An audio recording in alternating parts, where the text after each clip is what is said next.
वृत्त विभागातर्फे प्रस्तुत चंद्रपूर जिल्ह्याचं वार्तापत्र. याचे लेखक आहेत आमचे प्रतिनिधी मंगेश बेले. भारत सरकार क्रीडा आणि युवक सेवा संचालनालय महाराष्ट्र राज्य पुणे यांच्या खेलो इंडिया अंतर्गत साई मुंबईच्या निर्देशानुसार fit India cycle on Sunday हा उपक्रम चंद्रपूर जिल्ह्यातील खेलो इंडियाच्या खेळाडूंसाठी आणि इतर खेळाडूंसाठी जिल्हा क्रीडा अधिकारी कार्यालय चंद्रपूर मार्फत आयोजित करण्यात आला. गेल्या 3 वर्षांपासून दिव्यांगांच्या क्रीडा स्पर्धा आणि सांस्कृतिक कार्यक्रमांचं आयोजन करण्यात येत आहे. या माध्यमातून दिव्यांग विद्यार्थ्यांच्या सुप्त कलागुणांना वाव मिळेल असा विश्वास मुख्य कार्यकारी अधिकारी विवेक जॉन्सन यांनी व्यक्त केला.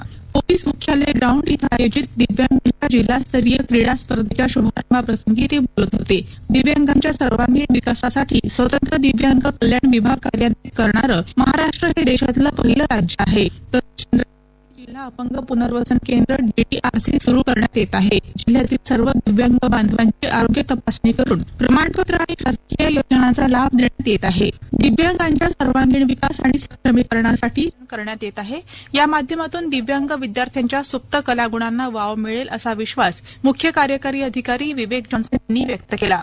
पोलीस मुख्यालय ग्राउंड इथं आयोजित दिव्यांगांच्या जिल्हास्तरीय क्रीडा स्पर्धेच्या आरोग्य तपासणी करून प्रमाणपत्र आणि शासकीय योजनांचा लाभ देण्यात येत आहे. दिव्यांगांच्या सर्वांगीण विकास आणि सक्षमीकरणासाठी समाज कल्याण विभागानं एक पाऊल पुढे टाकलं असल्याचं यावेळी बोलताना विवेक जॉन्सन म्हणाले. वाचन संस्कृती जोपासण्यासाठी उच्च आणि तंत्र शिक्षण विभागाच्या अधिपत्याखाली ग्रंथालय संचालनालय अंतर्गतची जिल्हा ग्रंथालय अधिकारी कार्यालय आणि शासनमान्य सार्वजनिक ग्रंथालयांच्या माध्यमातून वाचन संकल्प महाराष्ट्राचा हा उपक्रम राबवण्यात येत आहे. या उपक्रमाअंतर्गत जिल्ह्यात 1 जानेवारी येणार आहे. या माध्यमातून सार्वजनिक ग्रंथालयांमध्ये विद्यार्थी आणि ग्रंथालय सदस्यांच्या आवडीनुसार पुस्तकं वाचन करण्याचा सामूहिक उपक्रम राबवण्यात येणार आहे.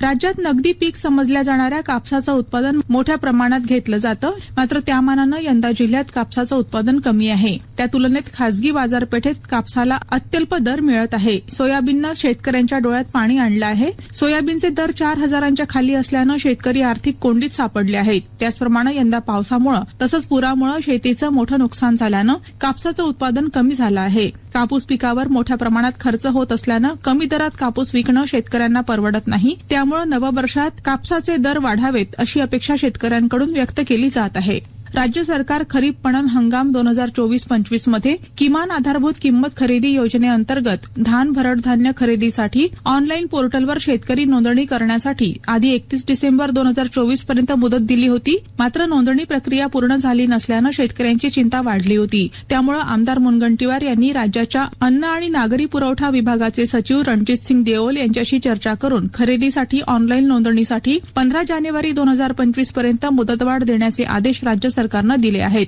मकर संक्रांतीच्या पार्श्वभूमीवर डिसेंबर महिन्यापासून मोठ्या प्रमाणात पतंगबाजी सुरू झाली आहे. पतंग उडवण्यासाठी वापरल्या जाणाऱ्या नायलॉन मांजामुळे पशुपक्षी आणि मानवांच्या मृत्यूच्या घटना घडल्या आहेत. नायलॉन मांजामुळे होणाऱ्या जीवितहानीकडे सर्रास दुर्लक्ष करत नागरिक मांजाचा वापर करतात. त्यामुळे येणारे सण बघता मांजाच्या प्रतिबंधाबाबत टीम तयार करा. जिल्ह्यामध्ये मांजाची विक्री, वापर आणि साठवणूक करणाऱ्यांवर नियमानुसार सक्त कारवाई करण्याचे निर्देश जिल्हाधिकारी विनय गौडा GC यांनी प्रशासनाला दिले आहेत.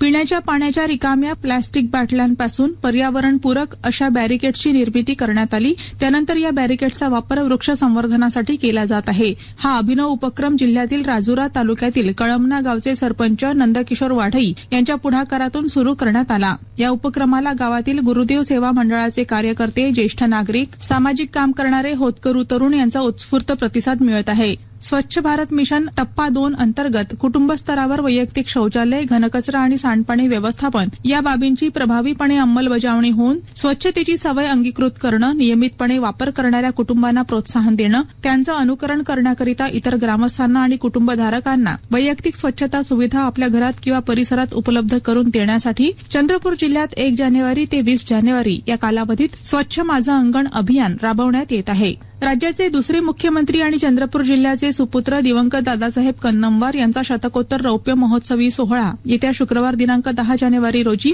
प्रियदर्शनी इंदिरा गांधी सांस्कृतिक सभागृहात संपन्न होणार आहे. या सोहळ्याला मुख्यमंत्री देवेंद्र फडणवीस उपस्थित राहणार असल्याची माहिती कन्नमवार शतकोत्तर रौप्य महोत्सव समितीच्या पदाधिकाऱ्यांनी पत्रकार परिषदेत दिली.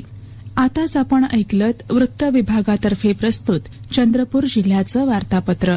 याचे लेखक होते आमचे प्रतिनिधी मंगेश पेले.